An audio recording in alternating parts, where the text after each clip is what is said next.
Welcome to The Explainer. Today, we're diving deep into village-style cooking to break down Mubashir Sadiqi's amazing recipe for Tawa Kaleji, which is pan-fried liver.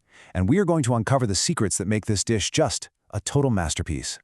So if you've ever tried to cook liver at home, you know exactly what I'm talking about, right? It can be so tricky, it might have that strong taste, or even worse, it can get tough and rubbery. Well, this explainer is going to fix all that. We're going to reveal the key secrets to getting it absolutely perfect every single time. Okay, so let's get right into it. If we want to master liver, we have to first understand the two biggest hurdles most of us face. That really distinct, kind of gamey smell, and of course, getting the texture just right. Yeah, these two problems, they're exactly why so many people just give up on liver for good. But as we're about to see, Mubashir Sadiq's village-style method has a simple and, honestly, a masterful solution for both of them. So let's start with the first secret. This one takes on the #1 complaint people have about liver. You could say this is really the foundation of the entire recipe. And here's the thing. The key insight here is that the smell doesn't really come from the liver itself, it's actually from the leftover blood. So once you understand that's the real cause, you can see exactly why Mubashir's technique works so well. And here it is. The solution is this simple but brilliant two-step process. First, he uses vinegar to draw out all that blood. You can literally see the color change right away. Then you just rinse it really well until the water runs clear. This is the absolute crucial first step, and it works for any kind of liver, whether it's beef, mutton, or chicken.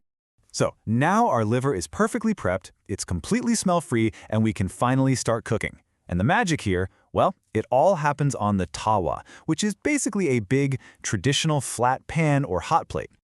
Now we get to a really crucial choice, the cooking fat. You know, while regular cooking oil will work, Mubashir is pretty insistent that for that authentic, truly next-level flavor, ghee is the only way to go.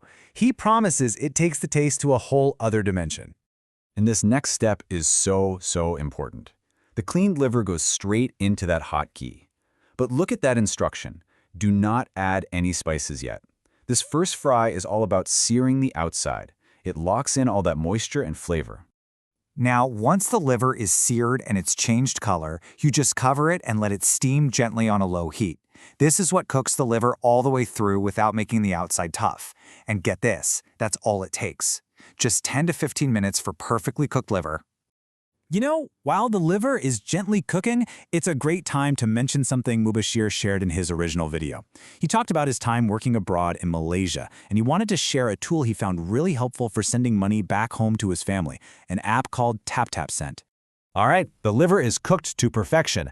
Now for the really fun part, building that rich, aromatic masala. And we're going to do it right there in the same pan. Now what's really interesting here is how simple the masala is. It starts with ginger garlic paste, then you've got your classic spices. But notice what's missing. There are no tomatoes, no onions. Instead, the creamy base for this whole dish comes from 2 cups of beaten yogurt, and that's what creates that signature flavor. And right here, you've got to be patient. The goal is to cook everything down until all the water from that yogurt has just evaporated. This makes the liver even more tender and reduces the yogurt into this thick, delicious gravy that just clings to every single piece. You'll know it's ready when you see the ghee start to separate around the edges. All right, we've taken care of the smell, we've built up all that flavor, and now we're at the single most important secret in this entire breakdown. This is the one trick that guarantees you'll get that unbelievable, melt-in-your-mouth liver.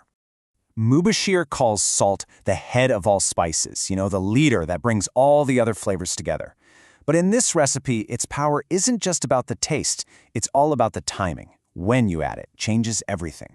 And here it is. This is the big one, the most crucial point. Salt is the very last thing you add. Why? Well, if you add it earlier, it literally pulls the moisture right out of the liver, making it tough and dry and rubbery. This one little detail is the difference between good liver and truly great liver. So after that all-important salt goes in, it's time for the final flourish. You add a whole bunch of fresh green chilies, some sliced ginger, and fresh coriander right at the end. This just adds a final burst of freshness and aroma and brings the whole dish to life. So after following all these simple but absolutely critical secrets, the vinegar wash, the initial sear, and adding the salt at the last minute, what's the final result? Let's take a look. And there's your payoff. The final dish is everything you could ever want. It's unbelievably tender, it's packed with this deep, balanced flavor, and there's none of that gamey smell. It's a total transformation, all thanks to a few simple secrets. And you know, the success of this is probably best summed up by the ultimate taste tester, Mubashir's own father. His joyful reaction, which kind of translates to, "Long live Mubashir, this is just amazing," what says it all. You can't get a better seal of approval than that. So as we've seen today, sometimes the biggest results come from the smallest details.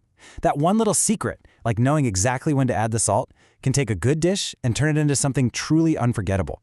It really makes you wonder, what other simple secrets are hiding in our favorite recipes?